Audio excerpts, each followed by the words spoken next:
La crise entre la France et l'Algérie repart de plus belle. Avec la réplique de la France à l'Algérie, Emmanuel Macron décide de rappeler l'ambassadeur français à Alger et expulse 12 diplomates algériens. Une fermeté revendiquée par Bruno Retailleau. Il est inadmissible que la France soit le terrain de jeu pour le régime algérien, prévient le ministre de l'Intérieur, partisan de la méthode dure dans le bras de fer qui dure depuis 6 mois maintenant, Alexis de la Fontaine.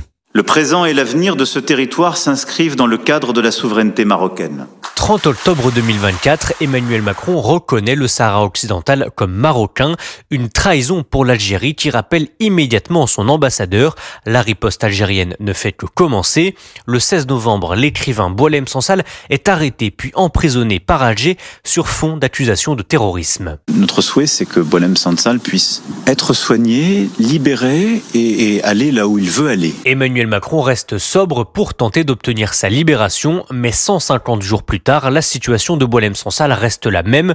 En parallèle, depuis janvier, la France tente en vain de renvoyer des influenceurs et OQTF dangereux, dont le responsable de l'attentat de Mulhouse fin février. François Bayrou menace alors de rompre les accords de 1968, mais Alger ne plie toujours pas. Le gouvernement lance alors une riposte graduée, justifiée par Bruno Retailleau. J'ai toujours pensé qu'avec l'Algérie, nous devions poser un rapport de force. Hier soir, une nouvelle étape a été franchie. La crise diplomatique semble donc bien partie pour durer.